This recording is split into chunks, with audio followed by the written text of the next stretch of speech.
The 2024 Polyglot Gathering is brought to you by Glossika.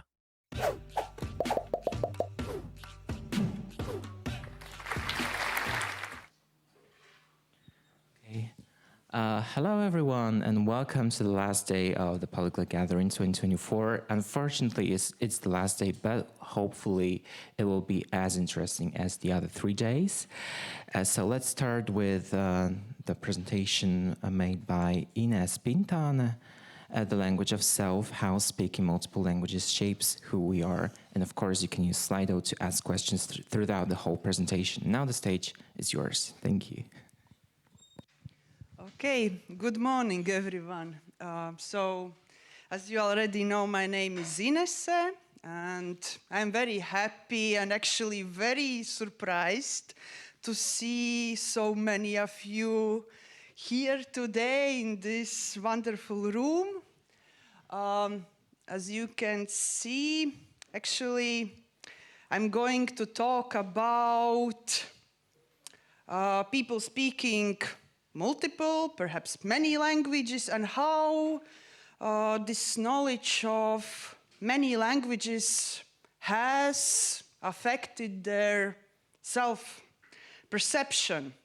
Actually, in my today's presentation, I will reflect upon results that I gathered while carrying out a little research at Vytautas Magnus University in Lithuania on multilingual people and their identities.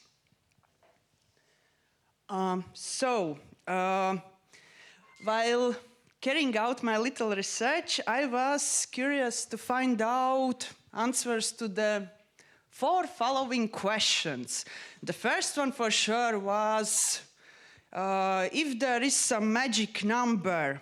In other words, how many languages one should be able to speak to be considered a polyglot. Another thing that interested me was what drives people to learn new languages, and for sure, how long does it typically take to learn a new language.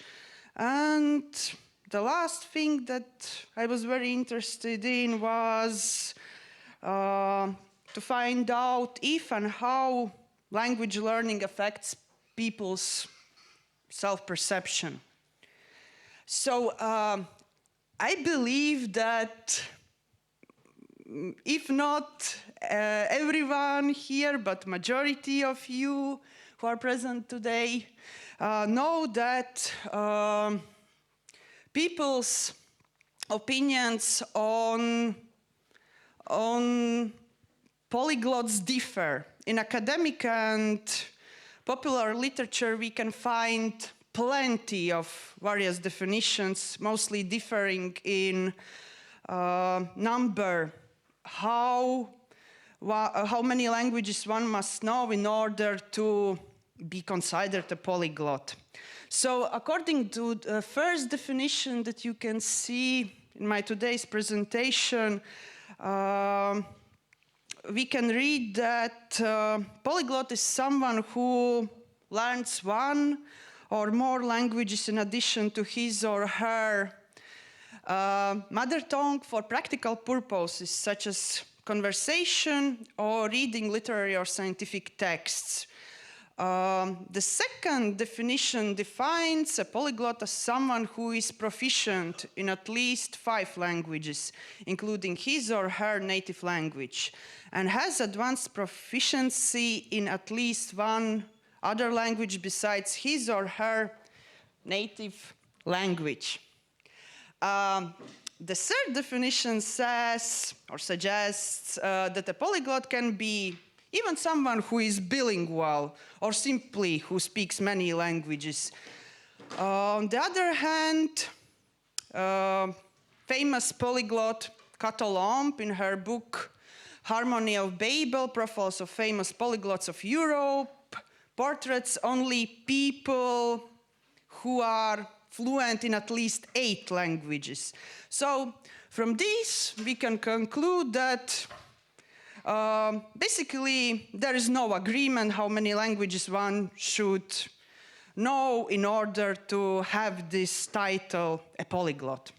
So, since I was not able to find a nice definition of a polyglot, which would be valid in all contexts, I decided to turn to language enthusiasts and ask their opinion on this subject. So, as a result, I created a questionnaire that consisted of 24 questions. The questionnaire was designed to explore 4 key areas: general language background, language acquisition and use, culture and identity, self-image and values. After the questionnaire was created, I distributed it on social network Facebook. It was in English and was open to anyone who wished to participate in it. So I hope you are still here with me and that you haven't fallen asleep. And I hope that you are looking forward to hear some interesting facts that I learned while studying answers that I received from people around across the world. So, as you can see, in my survey participated 40 people in total. And as you can see, actually, in my survey participated people of all ages. So from this, actually, we can conclude that age is just a number. We can start our language learning journey actually at every stage of our life. So, the next thing is that majority of respondents were male. In total, 62.5% of respondents were male. And I must say that actually I was very happy to see that also some women decided to take part in this survey, because at the beginning when I started this little research, the majority who took part and were willing to answer questions were male. So at first this diagram looked a little bit different. It was like 90% male respondents and 10% female. So some interesting things that I learned. It was actually very interesting to learn that 92.5% of respondents claimed that they have only one mother tongue, and that 90% of people come from monolingual families. Actually, this was very surprising for me, because across the world we have many of countries having several national languages, and nowadays we have also lots of mixed families. So this was kind of surprising to learn. As you can see, people of different languages have participated in this survey, and luckily not only speakers of Indo-European languages. So at least this makes this research a little bit more interesting. So another surprising thing that I learned was that only 14 out of 40 respondents said that they lived in the country other than where they were born or grew up. Also, it was very interesting to learn that after I did some calculations, I learned that my respondents speak 6 languages at varying levels of proficiency in addition to their mother tongue, which is quite impressive number. So here you can see some of the answers to the question, what other languages do you speak fluently or have some knowledge of? Some people claim that they know just one language additionally to his or her mother tongue. Some claim that know 2 or 3. And then there were also people who showed or who claimed to have really impressive language skills, as you can see.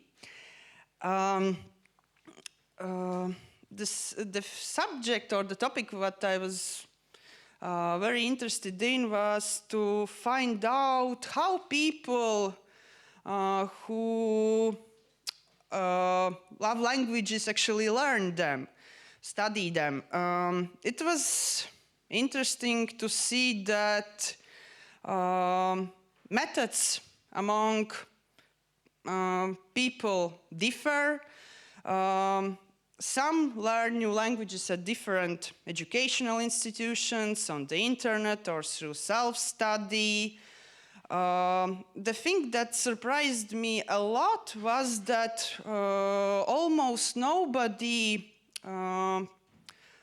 mentioned that he or she uses the immersion method where you are just surrounded by native speakers, and sooner or later you, because of this pressure, start speaking. So, yeah. Another thing what I learned that people use many, like I said, methods differ, and methods can even differ in terms of one person. People choose methods based on their goal, like based on their target language that they want to learn. For example, somebody may learn English while watching Netflix, whereas French he can be learning while reading some French classics, let's say. Here you can see some methods that people claimed that they use in their studies. For sure, the main goal why people choose to acquire knowledge of new languages is to communicate with other people and to understand other cultures.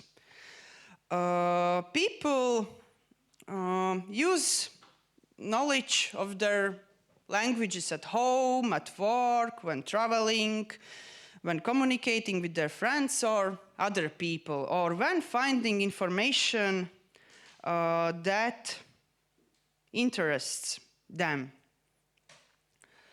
Answers to the question, how long does it take to learn a new language, really differed.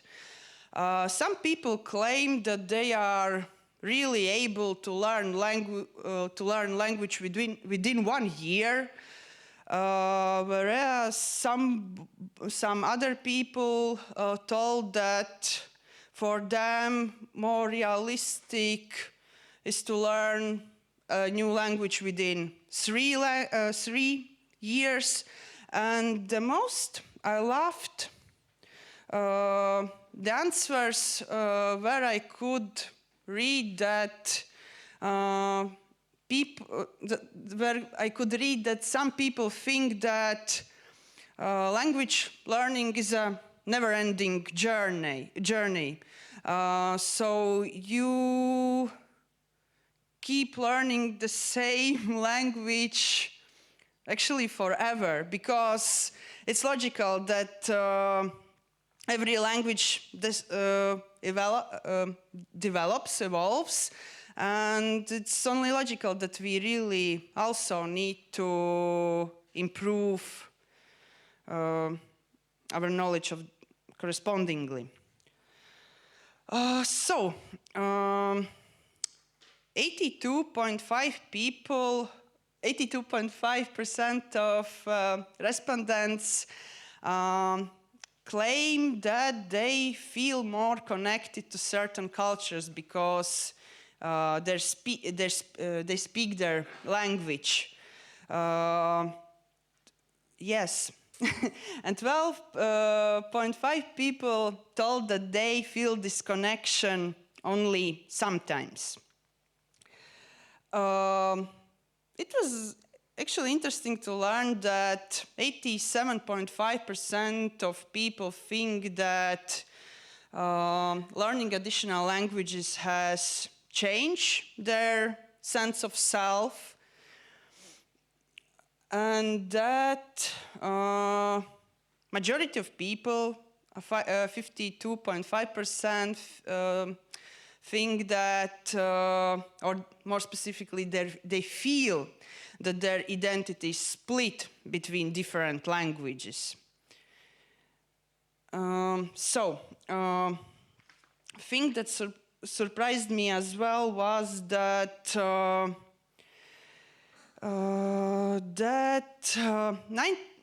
not surprised, but I was actually very happy to learn that majority of people who participated in my survey have one or more countries that they can call their home, so that they feel connected to some place, so that they are not having the feeling of being lost in this big world. The thing that actually surprised me was that 55% of people claim that they don't feel patriotic towards their home country. So from this we can see that to feel at home and to feel some national pride towards your home country are two different things.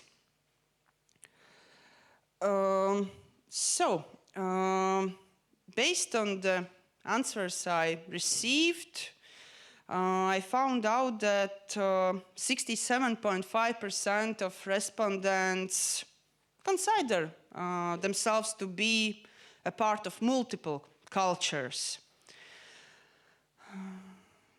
And also I learned that 92.5% of people think that their knowledge of second language or second languages are very important part of their identity, their self-perception. The thing what I have never seen before in my various researches was that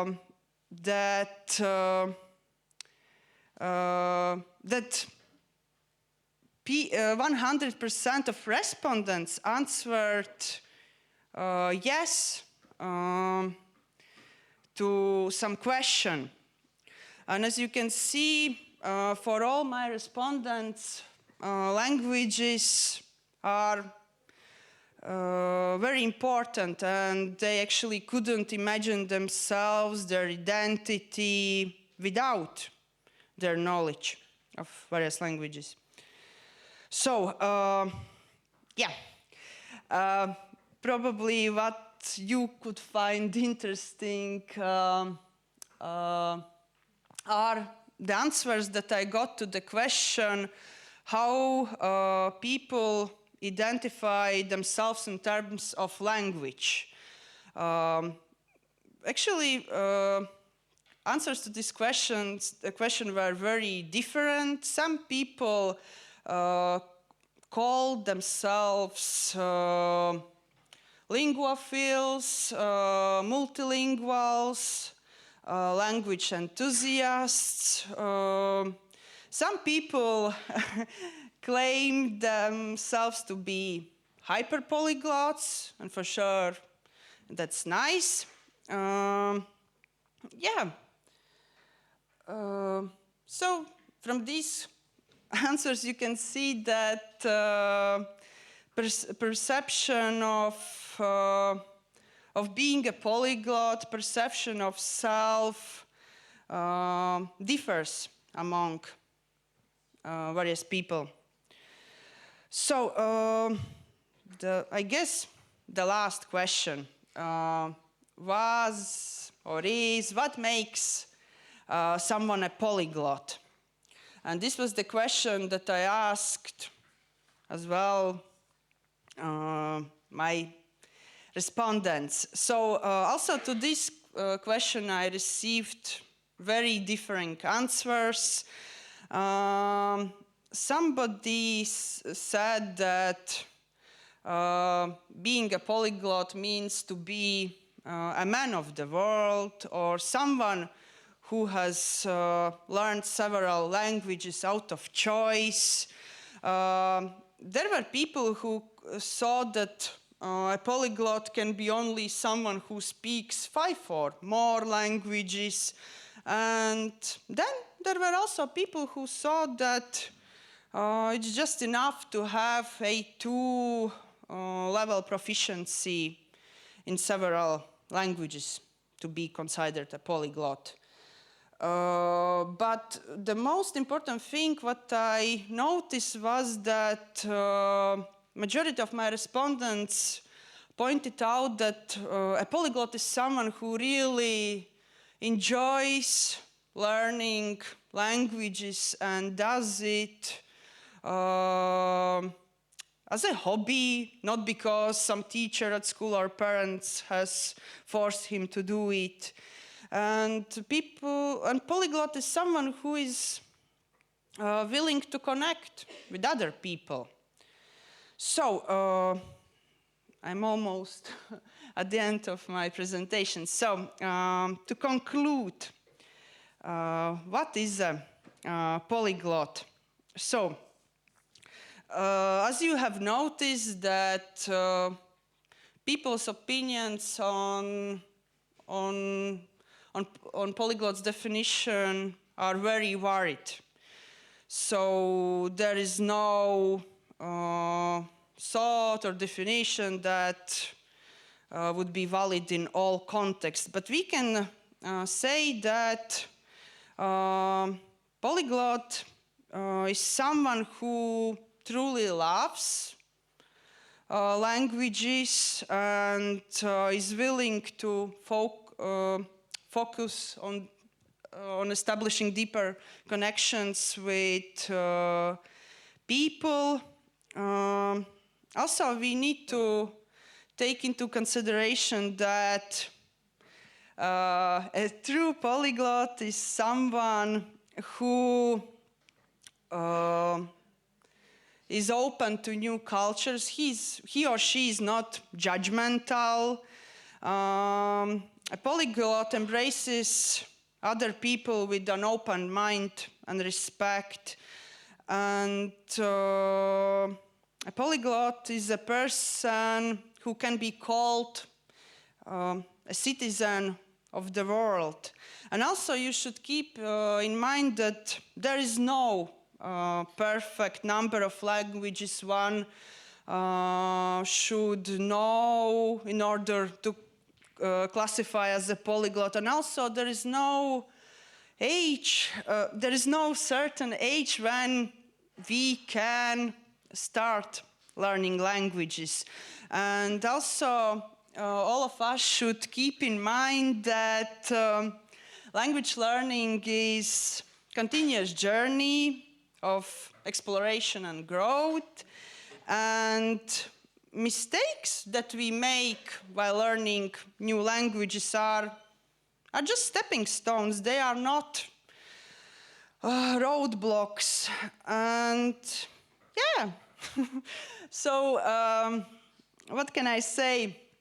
I hope that you keep exploring the world of languages and that you focus on something that brings you joy, and that you don't get hung up on labels. So yeah, and please remember that the true reward lies in connections, experiences, and personal growth that language learning fosters. So yeah, thank you a lot for your attention.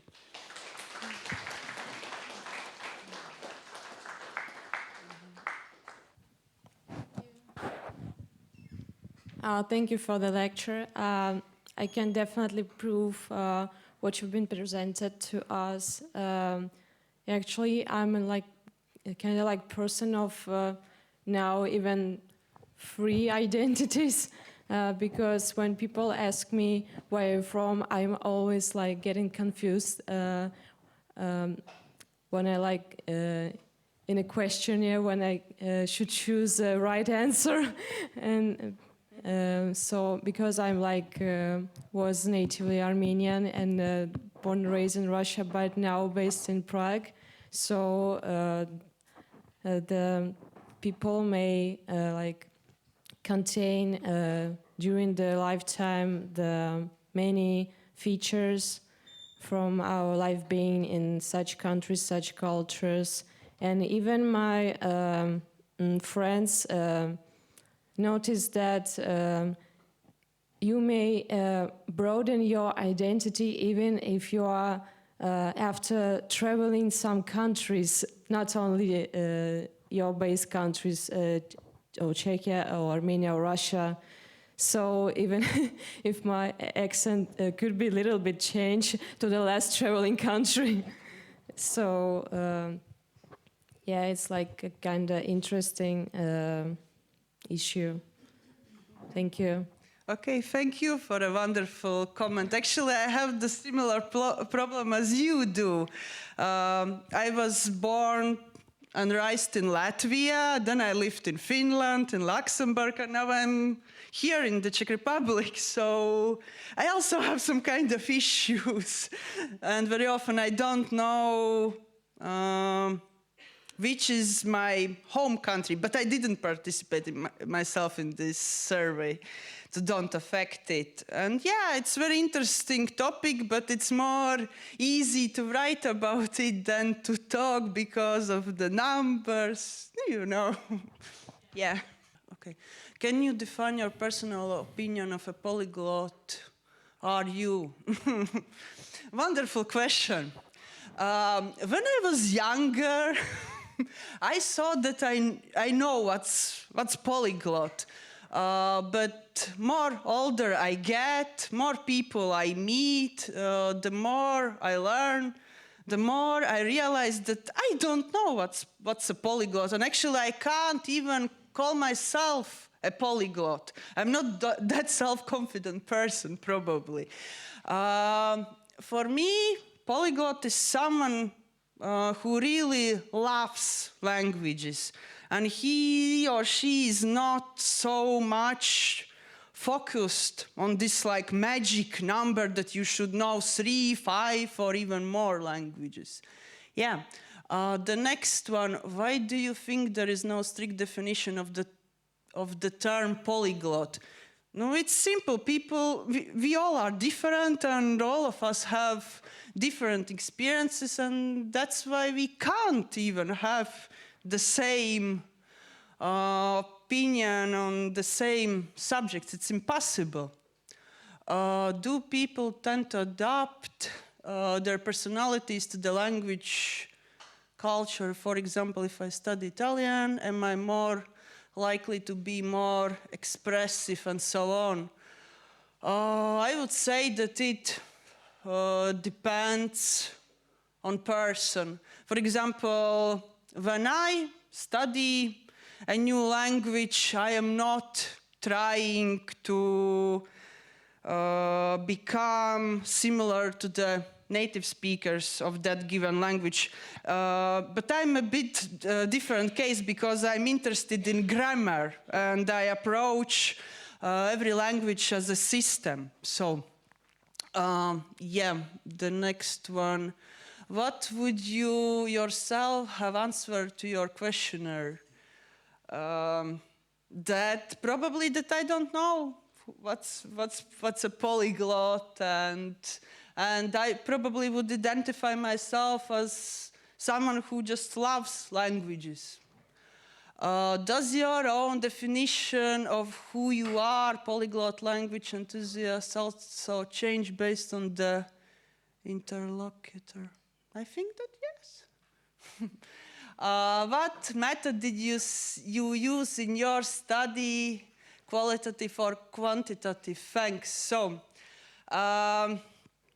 it's actually hard to answer because actually it's not hard to answer.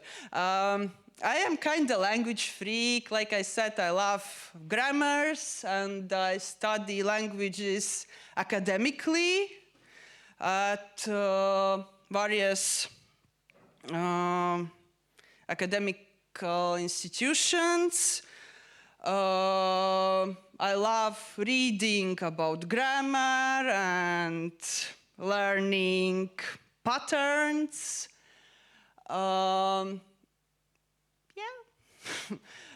Polyglot, bilingual, trilingual.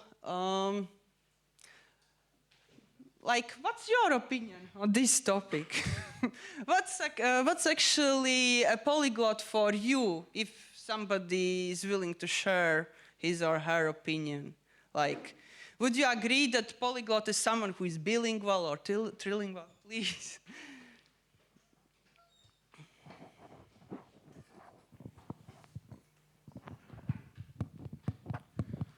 So I was going to ask this as a separate question, but since you asked it as a question of the audience, I guess something that came up earlier in the talk is a polyglot being defined as someone who learned some number of languages for a practical purpose.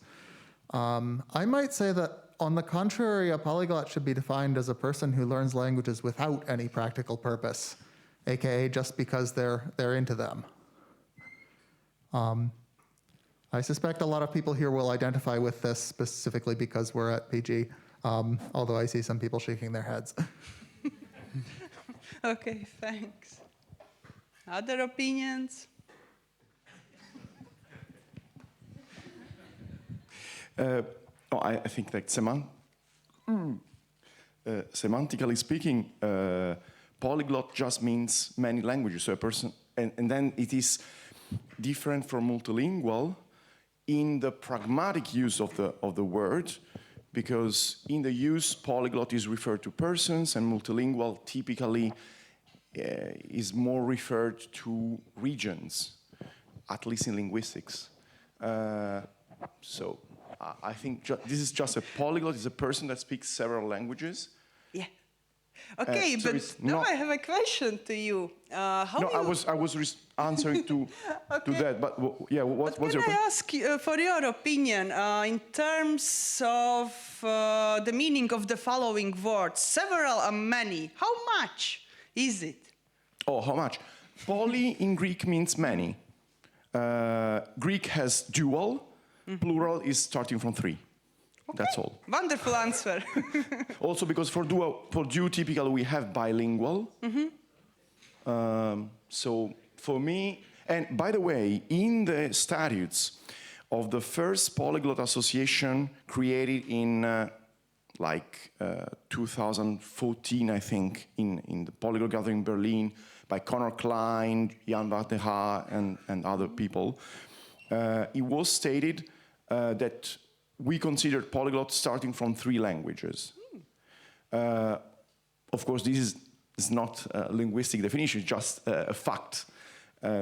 So I think it makes sense. Then, of course, we can say hyper-polyglot, more than 10 or whatever, but yeah, in my opinion, polyglot is just a person that speaks several languages, and the purpose is not, I met people that for work had to learn 5 languages or more, even without specific interest. But you cannot say they are not polyglots just because they are not interested in...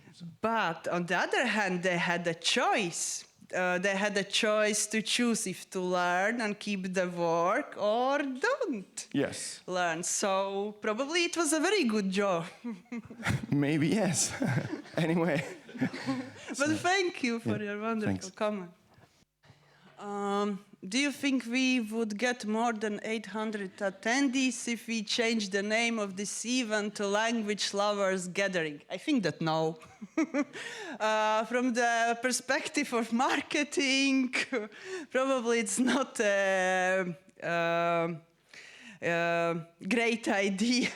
Okay, it was just a stupid joke. I think that no, we wouldn't have more than 800 attendees because the term polyglot, even if it's actually nowadays very cliche, is the thing that attracts the attention. And for example, how I got into this community, it was thanks to this magic word, polyglot. When COVID started, I was happily stuck at home, learning languages, and then I just decided one day to Google a polyglot, people speaking many languages or some polyglot meetings. And thanks to this magic word, in connection with other words, I found out about Polyglot Gathering and about Polyglot Conference and met wonderful people. Yeah. So no, we should, the name shouldn't be changed. And just Lovers Gathering maybe. I might wonder what kind of gathering it would be then. But wonderful comment or question, thanks. Lovers Gathering. Maybe for some other purpose.